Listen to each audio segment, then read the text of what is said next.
Okay, last part of Chapter 9. We have learned at this point how to name ionic compounds and molecular compounds, also known as covalent. So we need a little bit of idea of how to name acids and bases, okay? And then we're going to talk a little bit about something called a hydrate.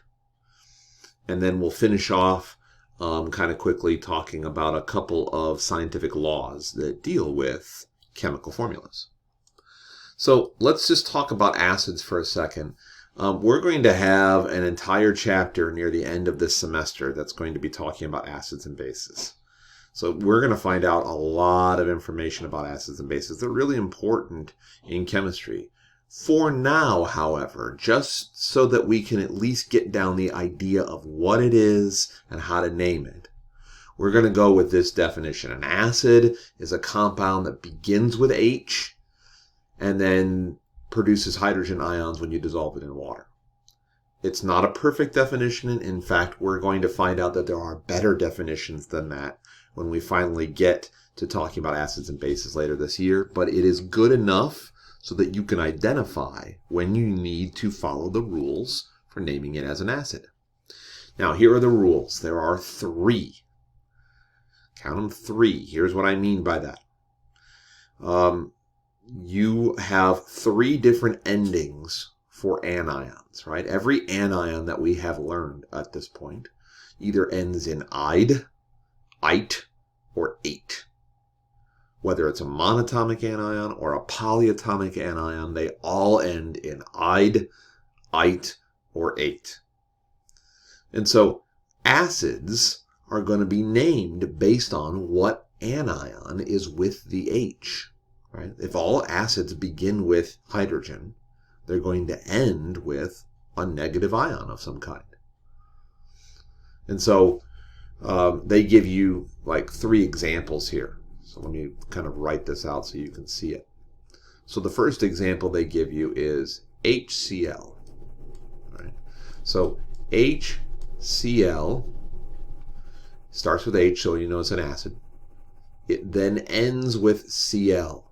Now, if we were to name this as an ion, we know that Cl comes from Cl negative, which is known as chloride, right? Because it's just a monatomic anion. Anytime that the anion ends in "ide," then the acid name, when you put all this together, starts with hydro. You then use the stem of the actual anion name, so in this case chlor, and then you're going to end the acid name with "ic," and then of course put on the word acid. So HCl would be hydrochloric acid. Now, the next example they give you is, what if you have a polyatomic, like, for instance, SO3, right? If you look up well, you should know by now, the name for SO3, SO3 is known as sulfite. Okay? It's actually -2. This is a little bit of a typo here, but anyways, sulfite, SO3 -2. If you put it with H's and you get the formula H2SO3, we know this is an acid. It starts with H. It ends with an anion that ends with "ite." Therefore, your name for your acid should end with OUS. So we're going to take the beginning, the stem of the name of the anion, and then we're going to put OUS on the end. This is actually called sulfurous acid. Now, where did the UR come from? The UR wasn't in this original name. It was called sulfite, not sulfurite. And that's simply because it sounds better than sulfus. Right? Or at least somebody decided along the way that we need to put the UR back in. It's one of those little things that you pick up as we do some of these examples, and you'll see. The last way is 8. What if the ending of the anion is 8? So, for instance, if they gave you HNO3, Again, it starts with H. Therefore, what do we know? We know it's an acid. So once we know it's an acid, we simply look at what the anion is, and we think about what name did it have originally. NO3 is a polyatomic called nitrate. Since it ends in 8, we are now going to replace the ending with ic. So instead of nitrate, we call it nitric, and then we put the word acid on the end. So let's try a couple more examples based on this so we get this down. So let's say that we had, I don't know, something like this, right? If we had HF, so it starts with H, so we know it's an acid. It ends with F, right? So that F would be a monatomic, right? That's not a group of nonmetals together. That's just one nonmetal. If it's one nonmetal, then it originally ended in ide, right? That F would have come from fluoride.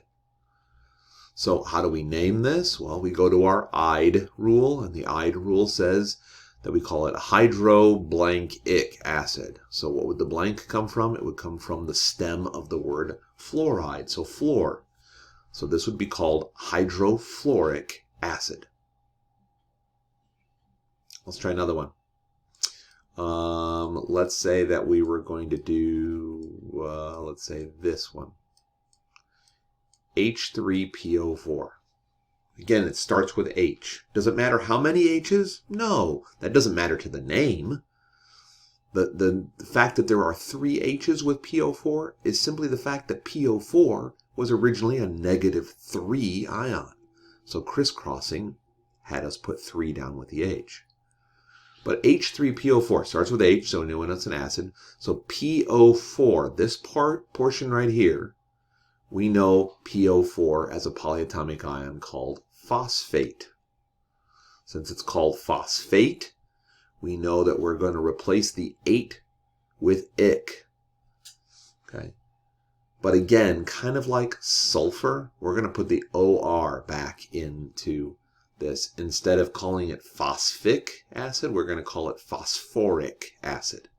Again, somebody thought along the way that when you name the acids, you're going to use the full name of that sulfur or that phosphorus that's in there. So this would be phosphoric acid. All right, let's try one more. How about we do H2CO3? Right? H2CO3 begins with H, so again we know it's an acid. It ends with CO3. CO3 is a polyatomic that you should know by now called carbonate, right? It's called carbonate. So if it's called carbonate, then we go to our 8 again, and we're going to put on ic on the end. Instead of carbonate, we're going to call it carbonic acid. So it would be carbonic acid. Right, so that's just a little kind of sampling. There's some more in your homework that you're going to work on. But these are the only 3 that you have to worry about. If it starts with H, you then go to your rules. Does the second part end in ide? Does the second part end in ite? Or does the second part end in 8? Now you know what version to use for the acid name. Right. Now, if we're going to talk about acids, we should talk about bases, right? Acids and bases always seem to go together. Good thing about bases, right? Bases, for now, we're going to define as ionic compounds that contain hydroxide. It's actually a really bad definition chemically for a base, but it's enough for now. And the thing you need to know about bases is since they're just ionic compounds that have hydroxide in them, you don't need to do anything special to their names. You name them the same way you would have normally named ionic compounds. All right? So if it was NaOH, you would have normally named that as Na, sodium, and OH, hydroxide, sodium hydroxide. You don't have to do anything special just because we're going to call that a base at some point this year. So bases, you really don't even need to worry about because they're named the same way as any other ionic compound. Acids, however, do have their special way of naming. The last thing we should mention when we're talking about names is something called a hydrate. Now, a hydrate is an ionic compound that has water molecules contained or trapped inside of their structure. It's sort of like the opposite of an aqueous solution. Okay? An aqueous solution would be if you took an ionic compound and dissolved it in water, you would make an aqueous solution. The water is actually trapped inside of the ionic compound. So the names and formulas for hydrates are really just ionic compounds plus an extra word at the end, right? We're going to add the word hydrate to the end. We're going to have a third name, in other words. And we're going to then have to use one of our prefixes. The prefixes that we learned for the covalent compounds, we're going to reuse them again to let somebody know how many of these water molecules are in the ionic formula. Right? Here's what I mean by that. Here is a typical hydrate formula.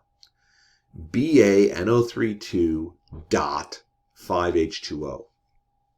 First of all, what does the dot mean? Anytime you see a dot in a chemical formula, that means attached to or trapped inside of. It does not mean multiply. We are not doing math right now. It has nothing to do with a math symbol.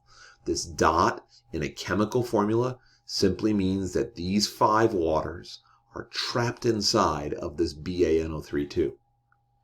So how do we name this? Well, we start by naming the BaNO32 like we would have named any ionic compound. And then we're going to end it by adding an extra name, a hydrate, and putting a prefix on the front of the word hydrate to let us know that there's 5 of them. So let's start with the BaNO32 part first. So we know that Ba is a metal called barium, right? So we have barium, and then we all know NO3 is called nitrate. So this portion here is simply called barium nitrate. This part right here, well, H2O we know is called hydrate in this situation. And then the prefix for 5 we learned is penta. So this portion right here would be pentahydrate. So the name of this formula would be barium nitrate pentahydrate.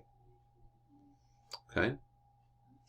So we're doing really an ionic compound, and we're just adding one extra thing to it when you see a formula that looks like this. Let's try the backwards way. Let's take a name and write the formula. So we have calcium chloride dihydrate. We want to put this back together. So what do we need to do to put an ionic compound together? Well, we have to do the crisscross method. That means we should write out what is the formula and charge of calcium, what's the formula and charge of chloride, and then we can put the waters on at the end.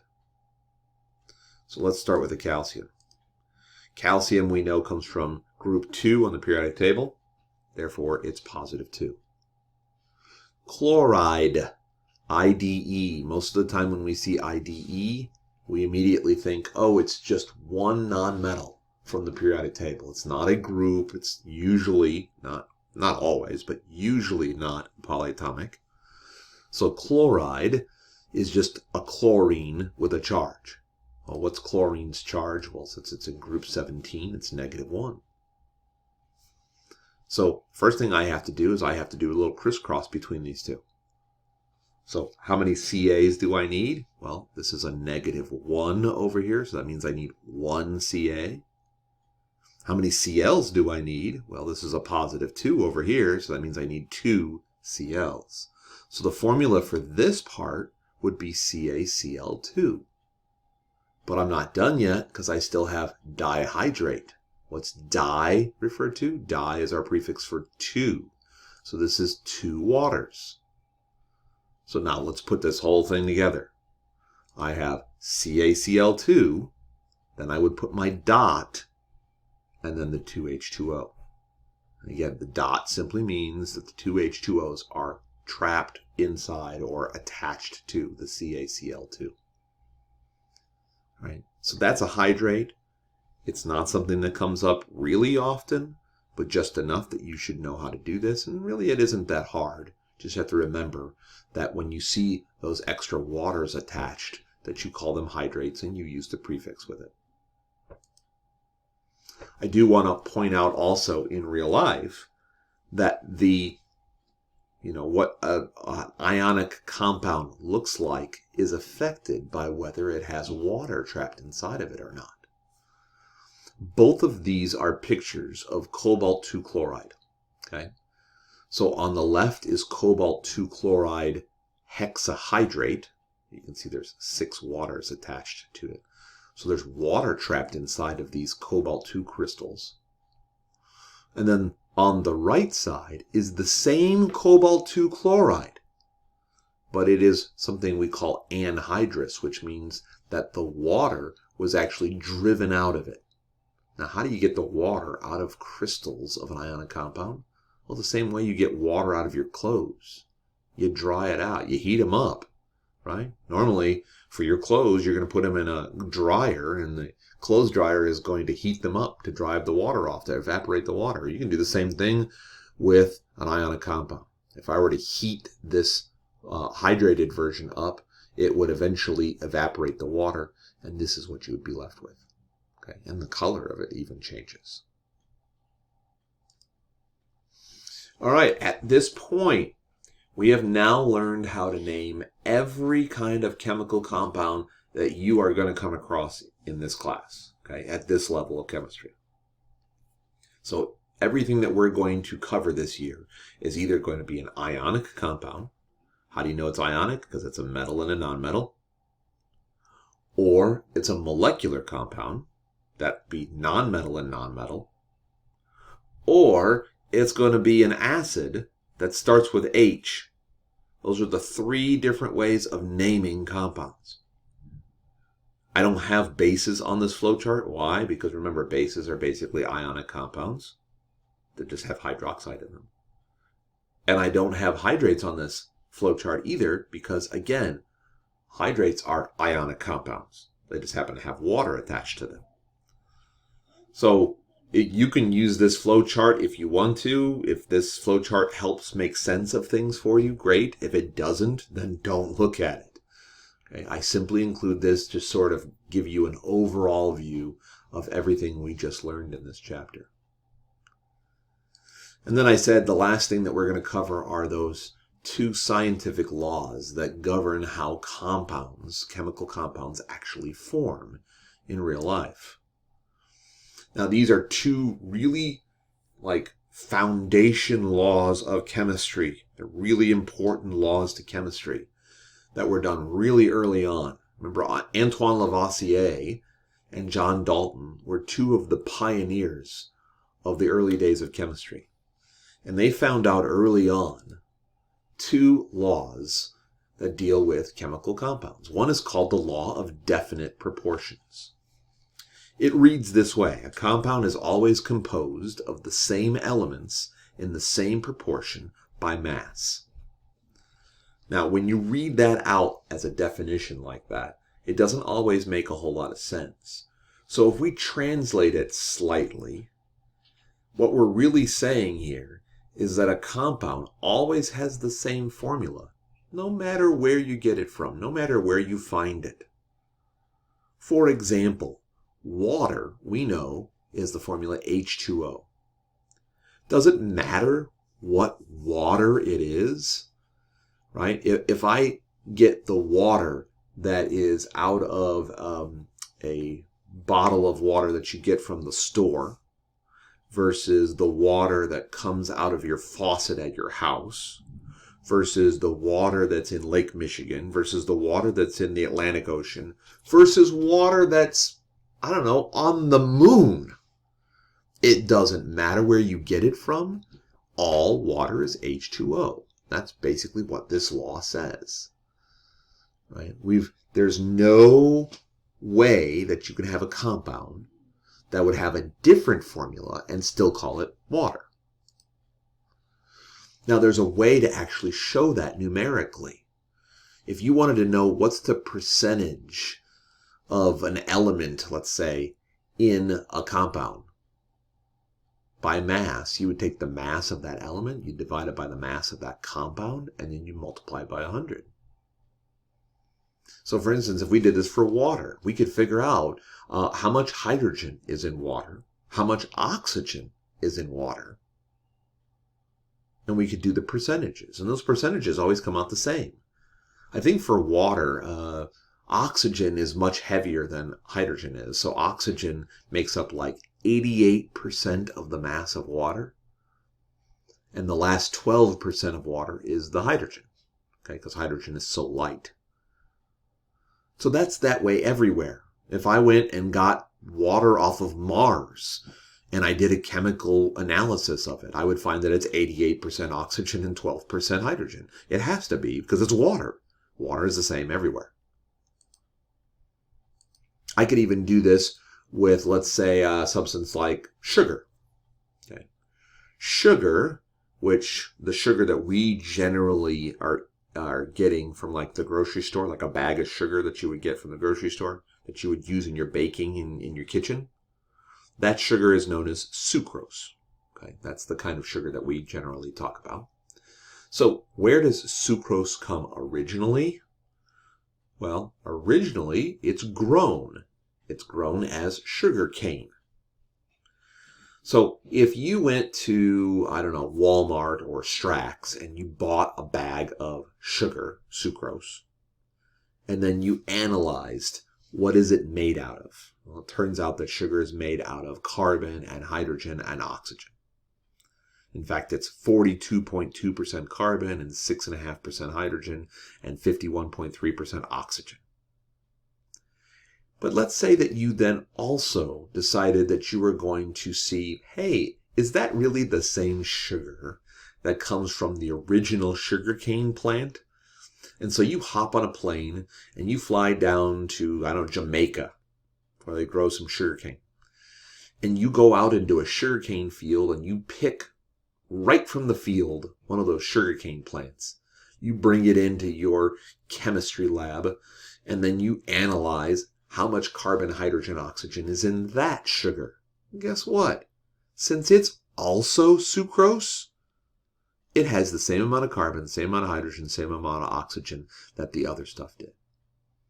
Okay? Because sucrose is sucrose. It doesn't matter where you get it from. It always has the same formula. Right? So that's the first law. The other law is called the law of multiple proportions. I know it sounds really similar, but this is called the law of multiple proportions. This one's a little bit more complex. Again, it says when different compounds made up of the same elements are compared, different masses of one element combine with the same relative mass of the other element in a ratio of small whole numbers. Now, the key to that whole definition there are those last three words. Small whole numbers. When we talk about chemical formulas, we're always writing chemical formulas with small whole numbers in them, right?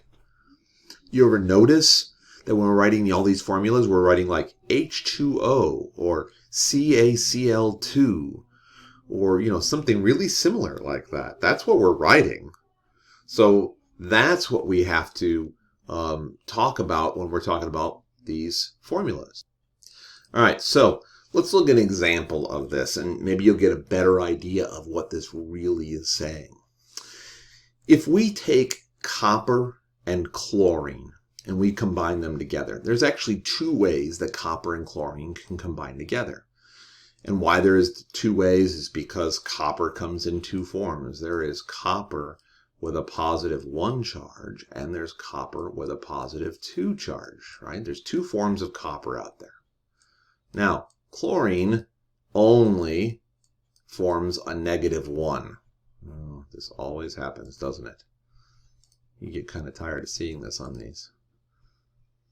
So it always forms a -1. So if who knows why that happens? So if I were to put these two together, Cu+1 and Cl-1, 1 and 1 just means CuCl. But if I were to put Cu+2 and Cl-1, that would be CuCl2. you notice that we're only getting small whole numbers. In fact, if we were to compare the percentages of copper and chlorine in each of these formulas, when you do the comparison, it turns out that the ratio of the masses of the copper and chlorine in the first compound and the second compound come out to the whole number 2. Now, there's a lot of math there that you are not going to be asked to recreate in any way. The key here is that you understand that elements combine to form compounds in whole number ratios. That's the key.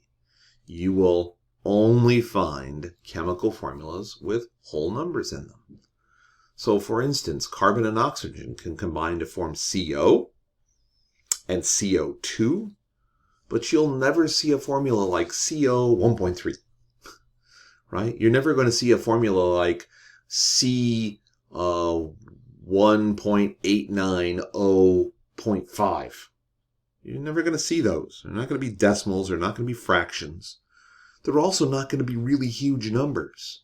You're not going to see C 1 million, O 2 million.